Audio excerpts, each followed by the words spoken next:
Capítulo 10. Tutankamón, ¿culpable de la maldición?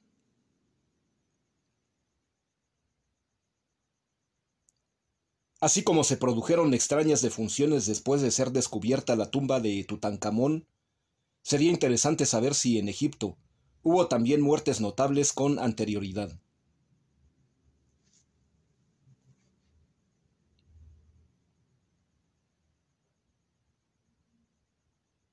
Sería bueno saber si egiptólogos, viajeros, turistas o científicos de siglos pasados perecieron en circunstancias misteriosas poco después de penetrar en una tumba, en un templo o en un edificio cualquiera de la antigüedad, o si tuvieron en las manos un objeto perteneciente a un faraón.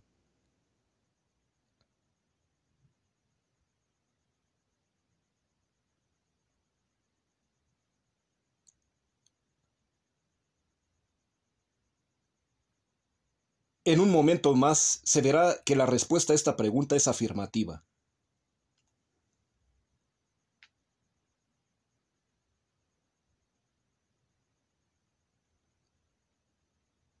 ¿Por qué murió Champollion a tan joven edad?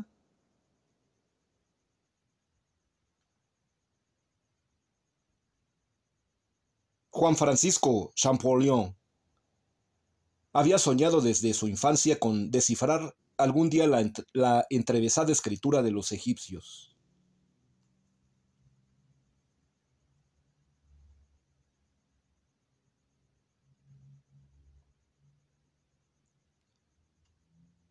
Le había sucedido lo mismo que al alemán Heinrich Schliemann. Le pasaría años más tarde.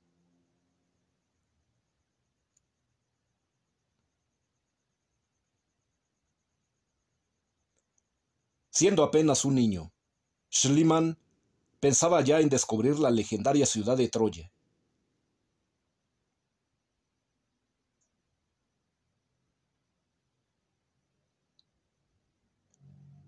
Ambos consiguieron lo que querían, pero al francés la hazaña le costó la vida.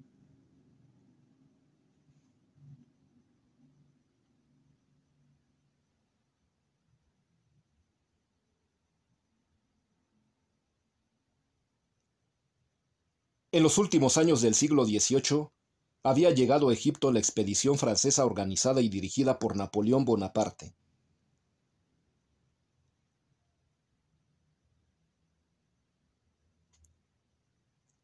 Pero si bien la campaña francesa terminó dramáticamente, con la huida del Corso y el asesinato en 1800 del general Juan Bautista Kleber, sirvió para atraer la atención de la Europa culta hacia el arte egipcio y para que surgiera de manera arrolladora una nueva ciencia que revolucionaría el mundo: la egiptología.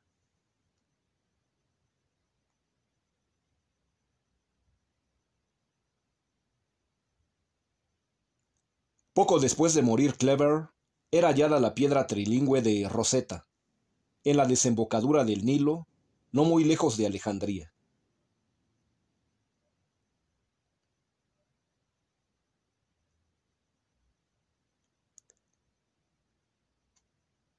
Era la clave tantas veces buscada para aclarar el enigma de los jeroglíficos.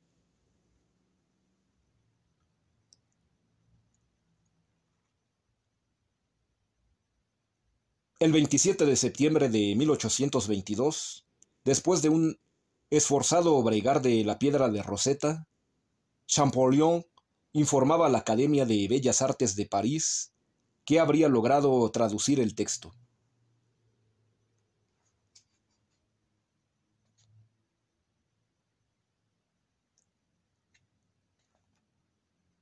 Quedaba abierto el camino para conocer la historia antigua de Egipto.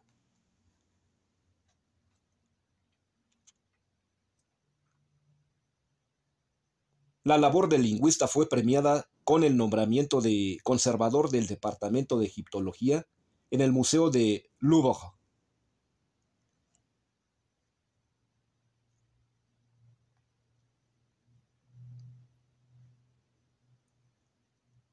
Y con un viaje a Egipto, Gastos pagados.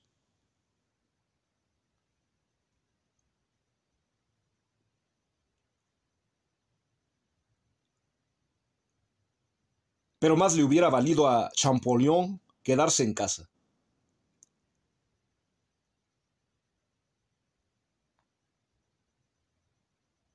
Regresó a Francia enfermo de fiebres y murió sin que ningún médico supiese diagnosticar su mal.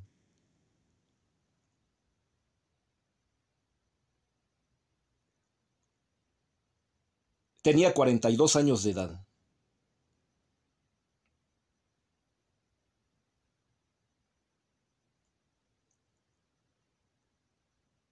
Algo semejante le sucedería al italiano Giovanni Belzoni, aficionado de hueso colorado a la egiptología.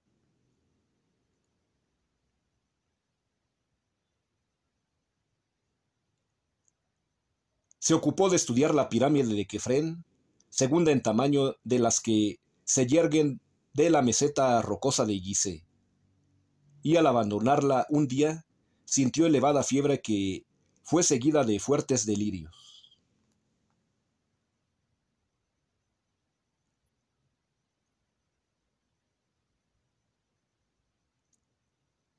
No volvió a sentirse bien durante el corto tiempo que le quedaba de vida.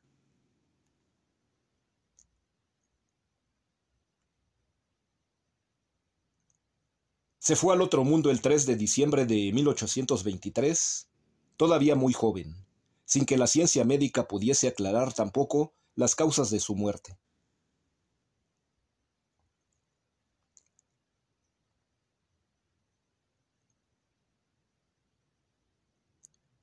Otra víctima más de la maldición faraónica.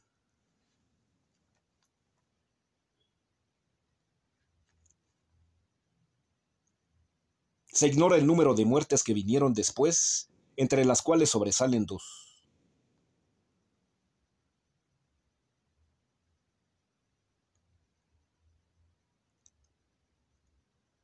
Una de ellas fue la de cierto Jean Dumiche, eminente profesor de la Universidad de Estrasburgo, quien tuvo la ocurrencia de viajar a Egipto para conocer sus templos y hacer unos dibujos.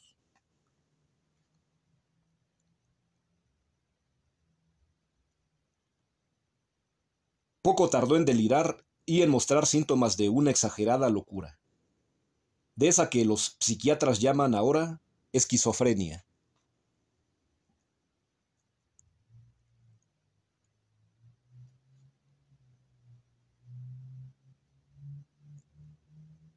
Tal parecía que hubiese ingerido una droga alucinante como el LSD, o comido hongos sagrados de México o peyote.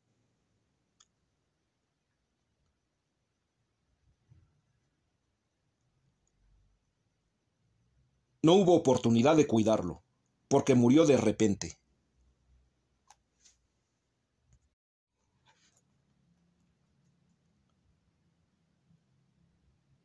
La otra víctima ilustre fue Teodoro Bilharz, médico alemán en cuyo honor se llamaría Bilharzia, a una enfermedad por él estudiada.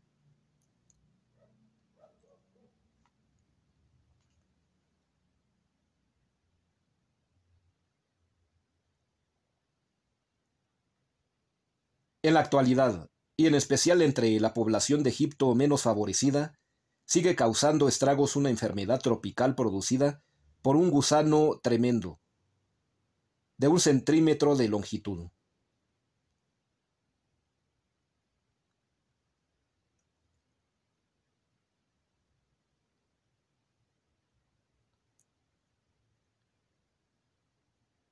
En algunas momias de la dinastía 20 se hallaron huevos calcificados de este parásito, lo cual podría demostrar que el mal era ya conocido por los médicos del antiguo Egipto.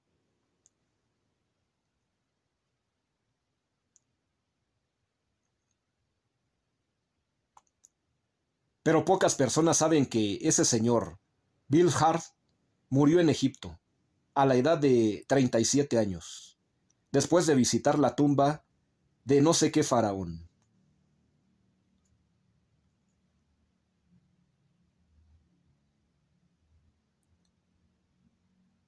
¿Murió también de resultas de una maldición faraónica?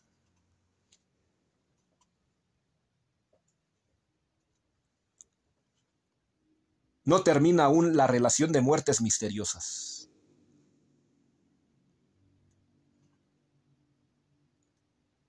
En 1858, 4 turistas europeos que visitaron las pirámides de Gizeh y el Valle de los Reyes, donde se habían realizado ya importantes hallazgos, murieron en circunstancias que no pudieron aclararse.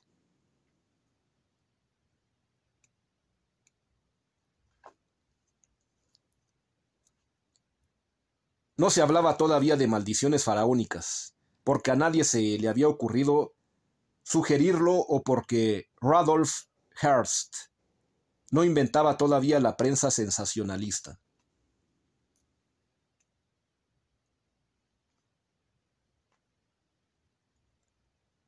Se practicó la autopsia a los 4 infortunados turistas a petición de los respectivos cónsules, para ver si murieron envenenados por culpa de los salvajes nativos o de un alimento descompuesto.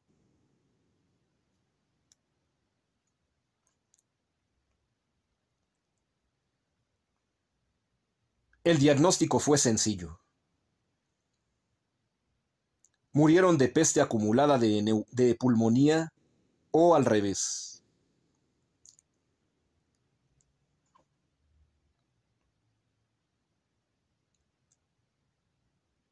Antes que ellos cupo el honor de exaltar el último suspiro en Egipto, nada menos que el duque Ernesto II de Coburgo-Gotha, uno de los grandes de Alemania y del mismo planeta.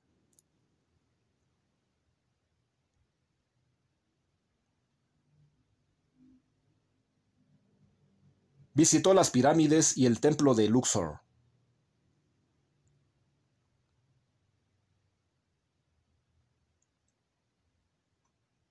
A muchos interesados en el aire egipcio, nada les había sucedido y regresaron a casa como si nada, para fallecer de muerte natural cuando Dios así lo dispuso.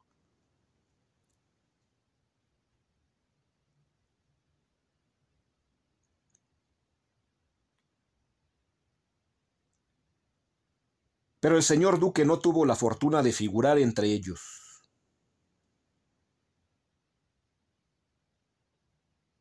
Sufrió violentos escalofríos al abandonar los monumentos de piedra y llegó a Luxor sintiéndose francamente mal.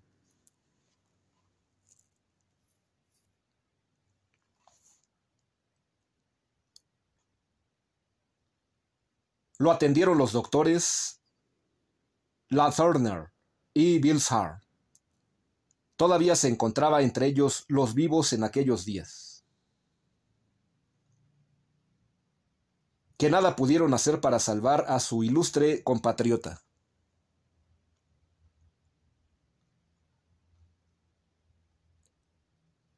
Resulta impresionante contemplar la lista de víctimas correspondientes al siglo pasado, cuando cobró un incremento la afición a la egiptología y a la piramidología.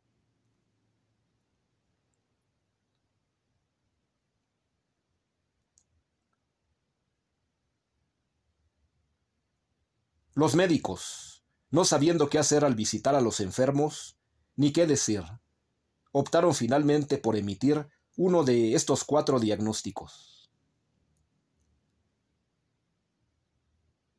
Fiebre violenta acompañada de delirio, pulmonía, peste o ataque al corazón.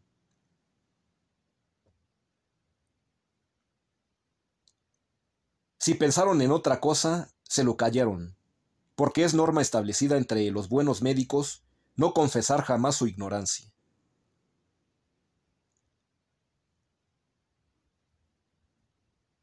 Y si uno de ellos recordó algún tipo de maldición, cayó también, para evitar problemas con su distinguida clientela.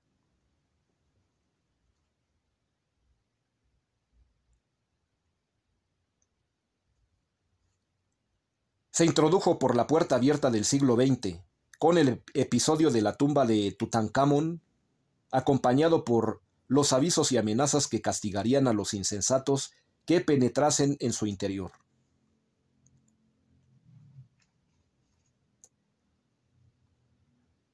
Numerosas personas atribuyeron los decesos a causas naturales perfectamente explicables.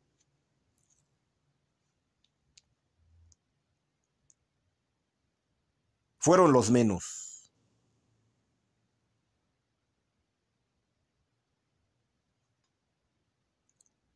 Y como en estos casos es mucho más divertido dar explicaciones de carácter sobrenatural, algunas personas recordaron las muertes del pasado y relacionaron unos extraños acontecimientos con otros sucesos dramáticos o humorísticos, no esclarecidos.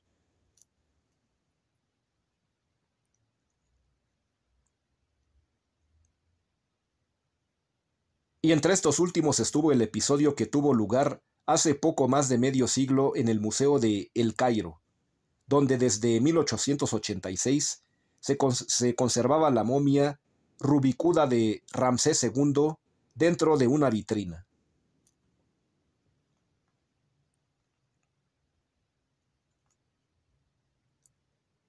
El público que admiraba un día las obras de arte, muy ajeno al faraón, escuchó de pronto un espantoso crujido que fue seguido por un ruido de cristales quebrados.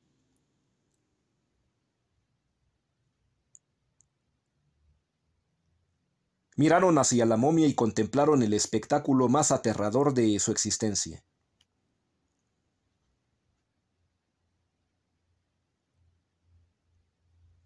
La momia se había sentado, abriendo los brazos y rompiendo la vitrina de un golpe.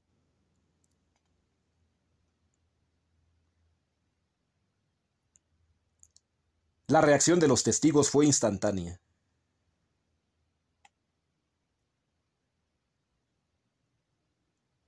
Lanzando gritos de pánico se tiraron unos por las ventanas y huyeron otros atropelladamente por la escalera.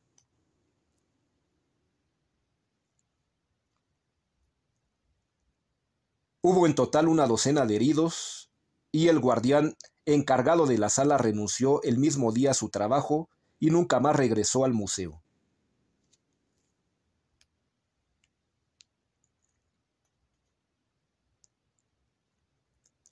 El gobierno egipcio tuvo que pagar una fuerte indemnización a las víctimas de la broma faraónica y prometió que ninguna momia volvería a cometer actos semejantes.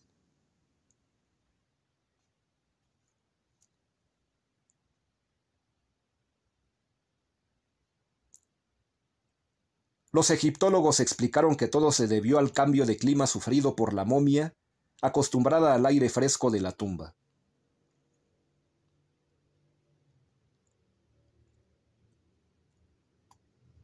El contacto con la humedad de la capital había dilatado los músculos del tórax, de lo que resultó el manotazo.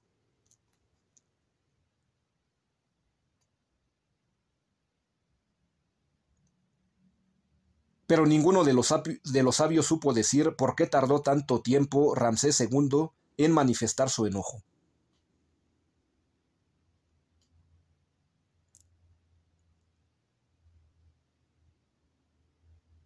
¿Fue aquel acto tan poco usual consecuencia de una maldición faraónica?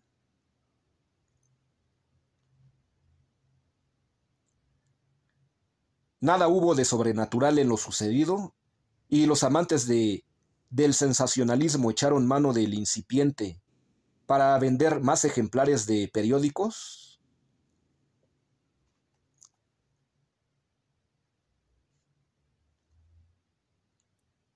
Algo diferente sería el episodio del Titanic cuando se hundió en el Atlántico Norte, la noche del 14 de abril de 1912, después de que un iceberg le abrió un espantoso boquete en el casco.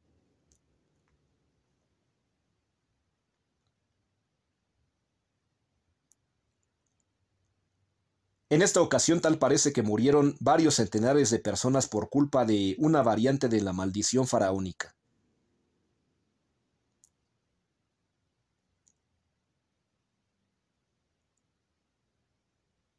Nadie, entre los pasajeros del lujoso transatlántico, sabía que iba a bordo una momia egipcia de verdad.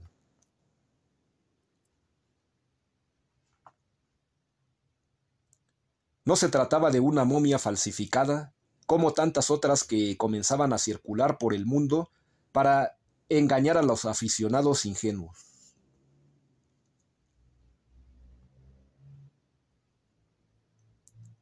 Esa momia que viajó por el mar era auténtica y pertenecía a un inglés, Lord Canterville, como el fantasma del cuento, coleccionista que viajaba a Nueva York para vendérsela a un petrolero tejano.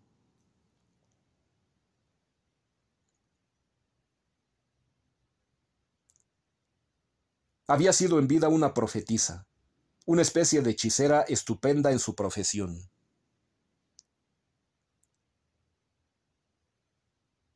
Tenía que trabajar un poco a hurtadillas porque vivió en tiempos de Akenatón, que odiaba a las brujas.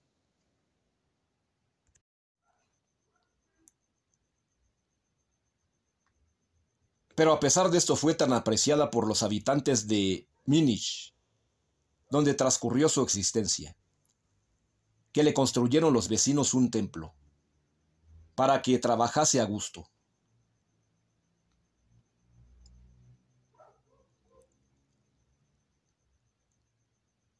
La momia de la hechicera cargaba varios amuletos al ser encontrada, y el más impresionante lo tenía en la frente, con esa enigmática inscripción: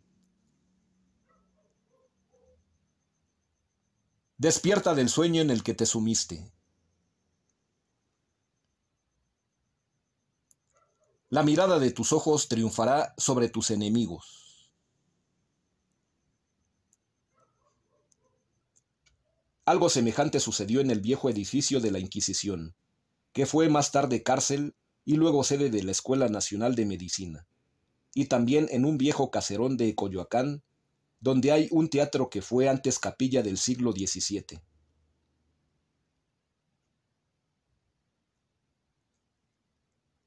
Por la noche se oyen cánticos de la iglesia, que nadie sabe de dónde proceden, así como los gritos nocturnos del edificio inquisitorial.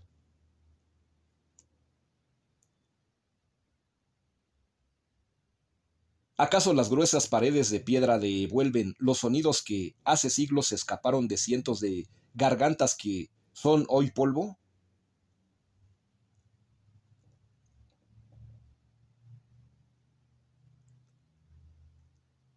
Los aficionados a las ciencias ocultas están convencidos de que existe un paralelismo entre los sonidos que se escapan de las piedras y la maldición de los faraones.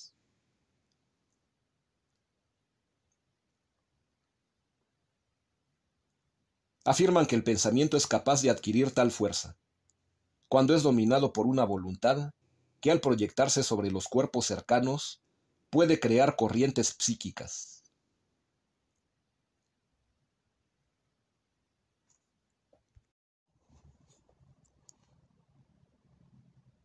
Y esas corrientes psíquicas podían acumularla los sacerdotes egipcios en el interior de las tumbas y en los monumentos de piedra.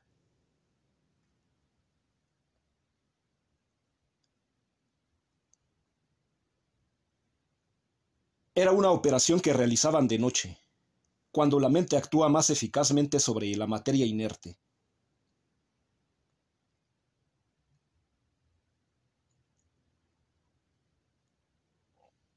Dirigían su fuerza de voluntad sobre la piedra o la madera, y los objetos quedaban dotados con un inmenso poder, que persistía desafiando el paso de los siglos.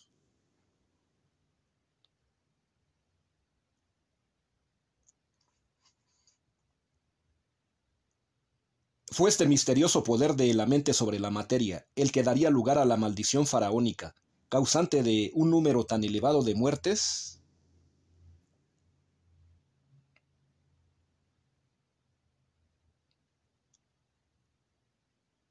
Justificaría la presencia de los amuletos malditos y de la tablilla de arcilla descifrada por Alan Gardner, el cúmulo de operaciones mágicas realizadas por los sacerdotes que inhumaron al faraón Tutankamón.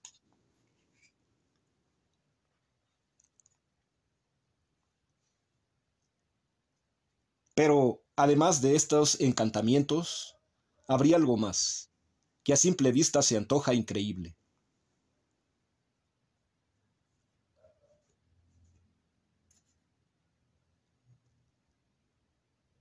En razón de la larga cadena de calamidades que se abatieron sobre los últimos representantes de la dinastía XVIII, quedó acaso grabada en la piedra y en los objetos de la tumba real la suma de eventos dramáticos que acompañarían al difunto durante su sueño eterno, así como fueron las características más importantes de su existencia.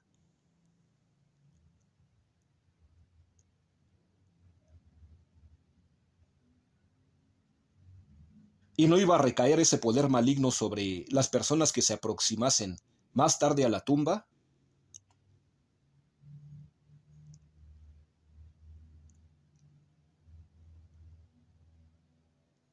Estas son las explicaciones que faltaba por exponer en este curioso asunto de la maldición faraónica. En el caso concreto de Tutankamón,